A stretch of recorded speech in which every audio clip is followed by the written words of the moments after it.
Chers amis, bonjour. Je suis ravi de vous retrouver aujourd'hui pour parler un petit peu de la méditation et nous exercer ensemble. Donc la méditation, c'est un très grand mot et qui, d'après ses racines orientales, puisqu'il y a aussi une forme de méditation occidentale, en pensant, ruminant, cogitant, mais d'après l'étymologie des mots sanscrits et tibétains que l'on traduit le plus souvent par méditation aujourd'hui, cela indique une notion d'entraînement de l'esprit, de cultiver des qualités dont nous avons le potentiel, mais qui, tant que nous ne nous y entraînons pas, restent à l'état latent, un peu comme nous ne naissons pas en sachant lire, écrire, jouer aux échecs, etc. Et même si nous pratiquons un petit peu la méditation, il est certain qu'au début, nos capacités ne sont pas optimales. Et donc, il y a tout un champ de transformation possible grâce à l'entraînement. Ça, c'est un aspect de la méditation qui vise à cultiver des capacités particulières comme l'attention, l'équilibre émotionnel, la bienveillance, la résilience et autres qualités humaines fondamentales. Il y a aussi un autre aspect de la méditation qu'on appelle familiarisation et qui consiste à se familiariser davantage avec la façon dont fonctionne notre esprit, la façon dont nos pensées surgissent, dont elles s'enchaînent pour à leur tour nous enchaîner dans la souffrance, les tourments, la confusion mentale.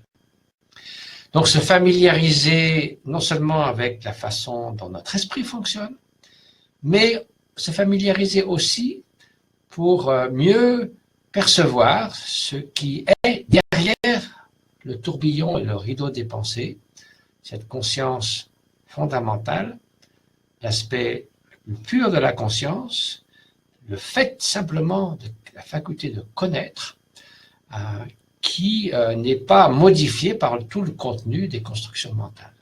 Alors pourquoi faisons-nous ça? On pourrait dire que la vie nous apprend suffisamment de choses, on n'a pas besoin en plus de rajouter tous ces efforts pour mieux connaître et maîtriser notre esprit. Tout d'abord, il est clair que celui d'entre nous qui dit qu'il n'y a absolument rien à changer dans sa vie, c'est une vision un tout petit peu trop optimiste des choses. Il est clair que nous sommes un mélange d'ombre et de lumière et nous savons bien dans notre existence qu'il y aurait des choses que nous pouvons améliorer. Mais ce n'est pas seulement ce qu'on appelle le développement personnel. C'est si limité. Nous sommes un et les êtres sont en nombre infini. Et donc le but, c'est aussi, au travers de notre propre transformation personnelle, de trouver les outils, les moyens, les capacités de pouvoir venir en aide à autrui, leur apporter du bien-être et remédier aux causes de la souffrance. Et les causes de la souffrance, ça va très loin, puisque la cause principale de la souffrance, c'est l'ignorance, la confusion mentale, la distorsion de la réalité à laquelle nous nous livrons bien souvent, en pensant que ce qui est impermanent est permanent, en attribuant l'existence à un soi qui siégerait au cœur de notre être, alors que nous ne sommes qu'un flot dynamique de conscience en constante transformation.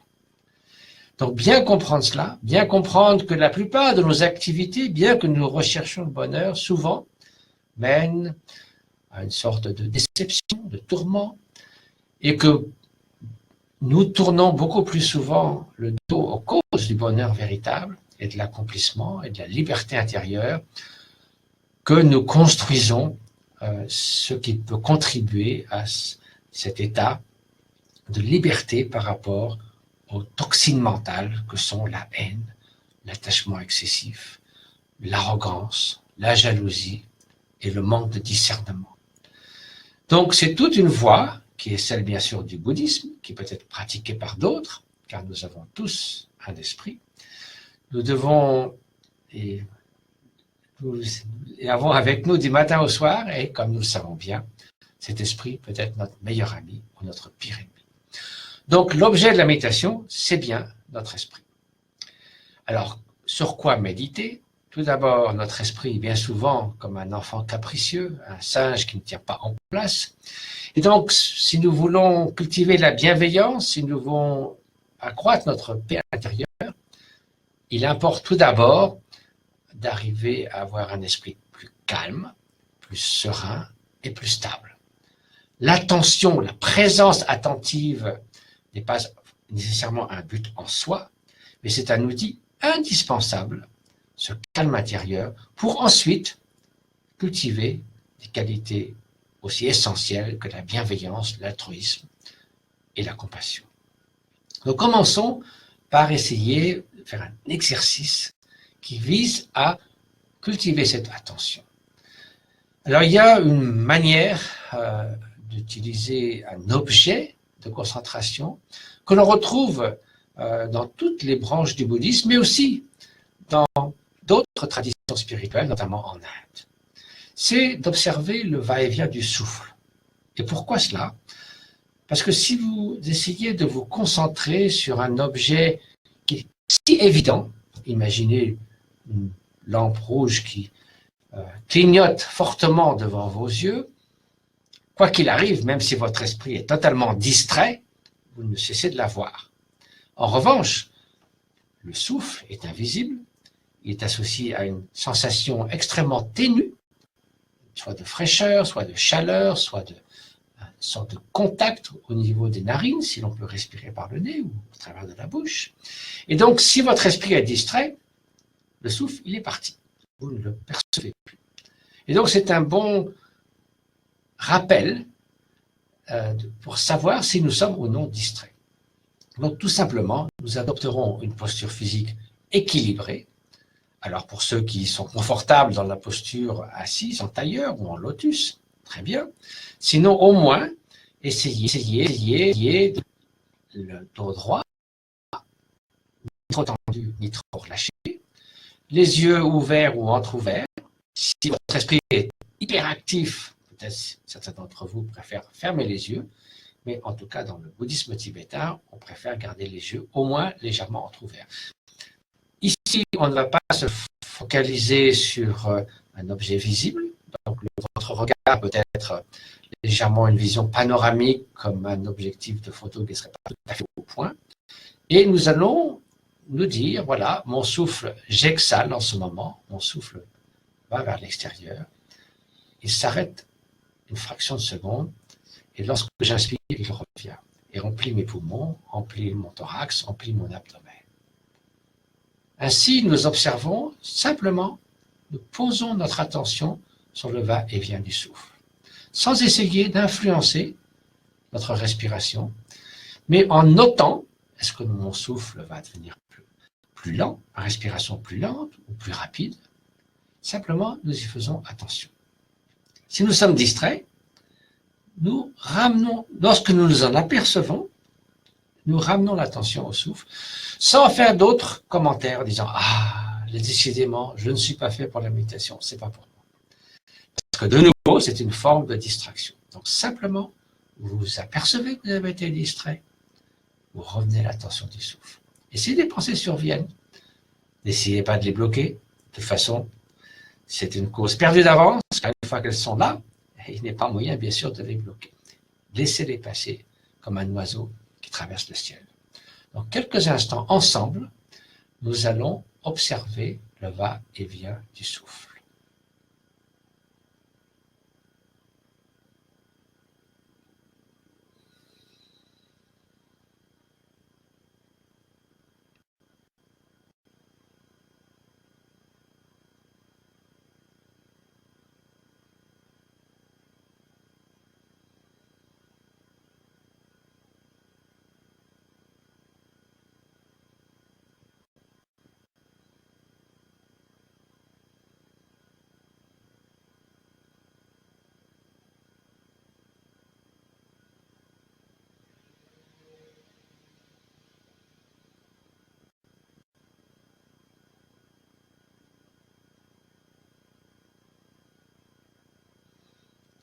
Si votre esprit est trop agité, vous pouvez relâcher légèrement votre posture et baisser légèrement votre regard vers le bas. Si au contraire vous avez tendance à sombrer un petit peu dans la torpeur, à vous assoupir, votre esprit est un peu trop vague, vous pouvez à ce moment-là redresser un tout petit peu votre posture, donner un peu plus de tonus et regarder légèrement vers le haut.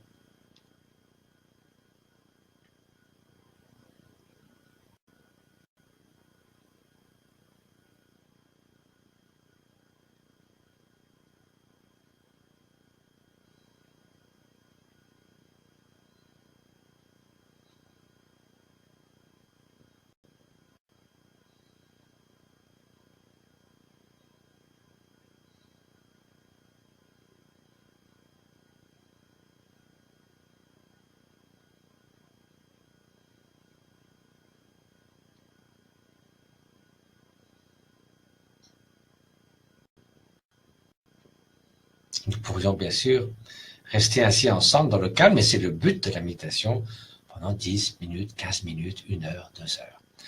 Mais puisqu'aujourd'hui le temps nous est compté, maintenant que vous avez goûté quelque peu à cette méditation sur le va-et-vient du souffle, quelle serait donc l'étape suivante? Quel type de qualité souhaitons-nous développer? Je pense personnellement que l'une des qualités les plus essentielles de notre existence, c'est de cultiver la bienveillance, l'amour altruiste, souhaiter qu'autrui trouve le bonheur et les causes du bonheur. Donc maintenant, nous pouvons essayer d'appliquer la concentration que nous avons quelque peu raffinée en observant notre souffle, si nous le pratiquons ainsi tous les jours, pour augmenter notre bienveillance. Pour cela, commençons par un objet, une personne envers laquelle cette bienveillance naît de façon très naturelle. Un être cher, un enfant, un parent, un conjoint, un ami, quelqu'un avec qui nous pensons avec une bienveillance inconditionnelle. Nous ne voulons que du bien à cette personne. Représentez-la en votre esprit et laissez votre esprit s'emplir de bienveillance envers cette personne. Et maintenant, au lieu que ça dure simplement 10 secondes, vous allez essayer de maintenir la qualité, la clarté, la présence de cette bienveillance. Si elle décline, ravivez-la. Si vous êtes distrait, revenez-y. Donc, livrons-nous à cet exercice pendant quelques instants.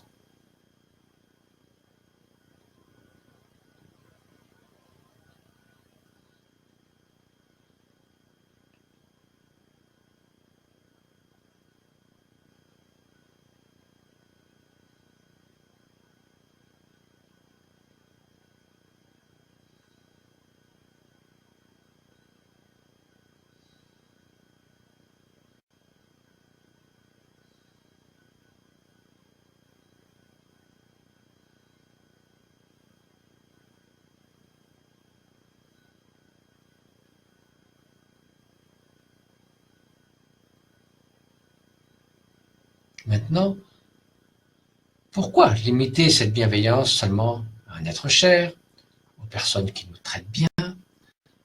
En vérité, tous les êtres, sans exception, souhaitent au fond d'eux-mêmes s'épanouir dans l'existence, trouver du bonheur, même s'ils sont parfois très maladroits, même s'ils sont sous le joug de la confusion mentale qui les fait tourner le dos à ce bonheur, malgré tout, au fond d'eux-mêmes, ils ne souhaitent pas souffrir.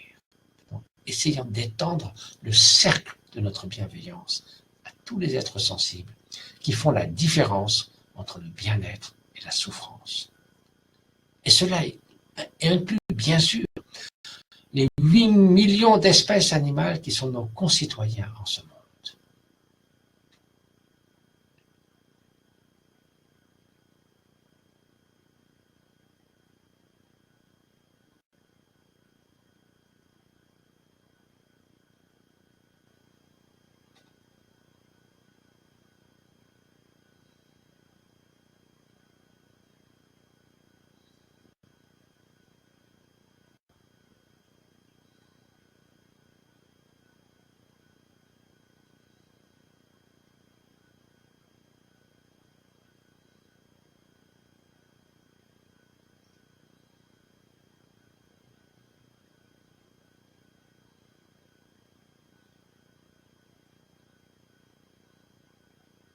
Lorsque vous méditez chaque jour, si vous le faites, vous pouvez étendre cette période durant laquelle vous cultivez la bienveillance pendant 5, 10, 15, 20 minutes. Un autre aspect de cette bienveillance est ce qu'elle devient lorsqu'elle est confrontée à des souffrances. Il y a tant de souffrances en ce monde. La forme qu'elle prend est ce qu'on appelle la compassion, à savoir le souhait que tous les êtres soient libérés de la souffrance et des causes de la souffrance.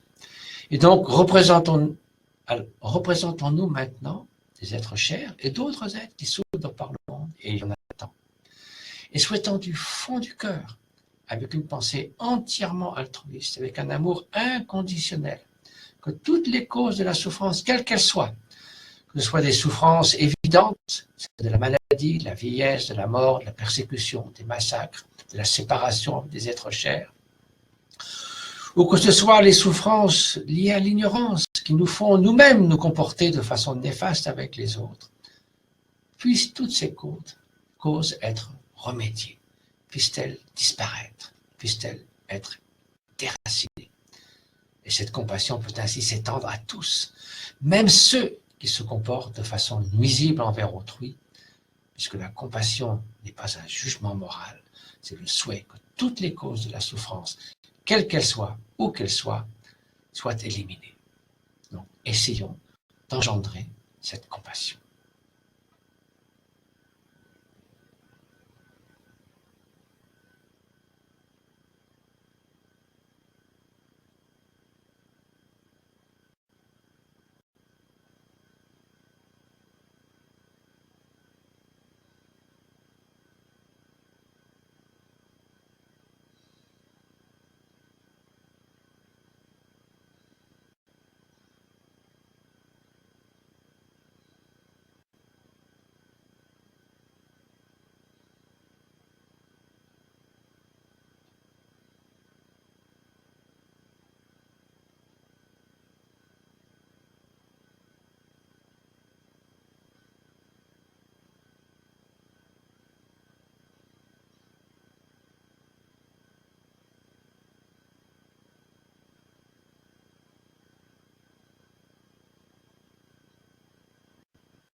Nous pouvons aussi, et c'est le troisième aspect de cette méditation, nous réjouir des qualités d'autrui, de leurs accomplissements, de ceux qui œuvrent au bien d'autrui, de ceux qui ont cultivé des qualités remarquables et qui savent les mettre au, au, au service de la société. Donc réjouissons-nous du fond du cœur de tous ceux qui ont atteint l'éveil, des grands maîtres spirituels, de ceux qui s'efforcent sur ce chemin spirituel et de ceux qui, dans la vie quotidienne, également font du bien à autrui.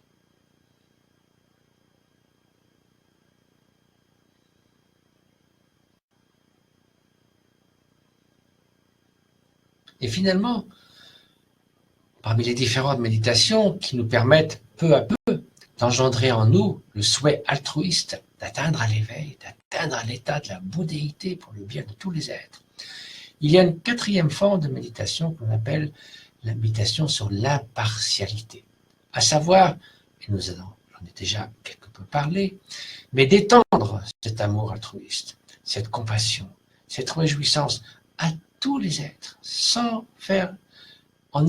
exclure le moindre être sensible. Pourquoi souhaiter le bonheur à un grand nombre d'êtres, sauf quelques-uns? Ça n'a pas de sens. Parce que même ces quelques-uns souhaitent aussi échapper à la souffrance, souhaitent atteindre le bien-être, ont la capacité d'éveiller en eux des qualités humaines fondamentales.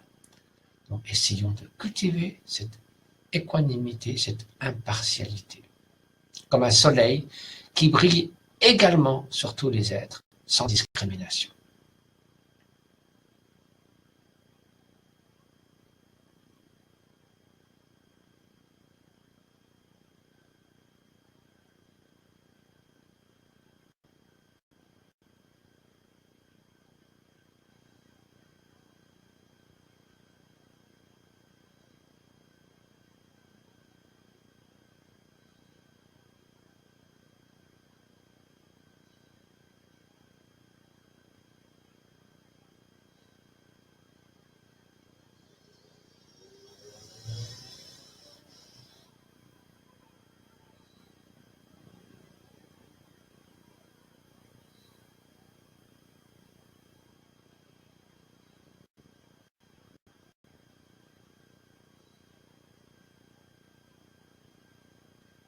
Lorsque vous vous livrez à la pratique de la méditation ou à tout autre acte ou pratique spirituelle, et même dans nos actions de la vie courante, il importe en tout cas dans le chemin du bouddhisme de penser à 3 aspects principaux. Tout d'abord, la motivation.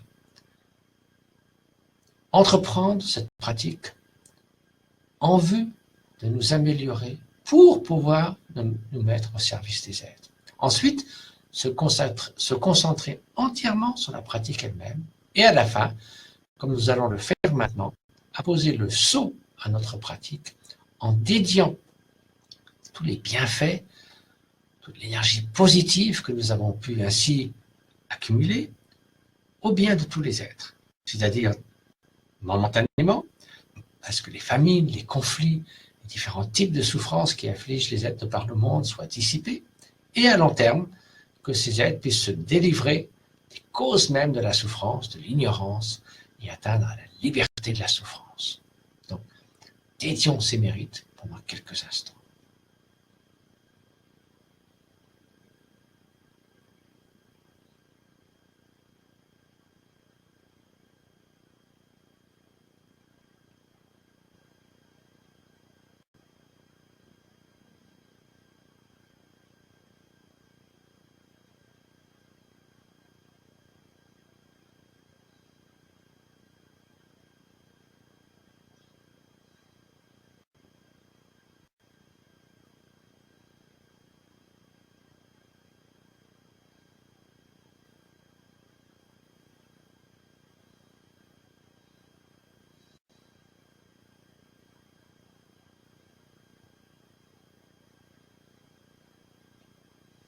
Si vous voulez en savoir plus sur ce type de méditation, vous pouvez vous référer au grand classique bouddhiste Shantideva, la marche vers l'éveil, ainsi que l'enseignement de mon maître Dilgo Khyentse Rinpoché, Au cœur de la compassion, 2 ouvrages aux éditions Padmakara.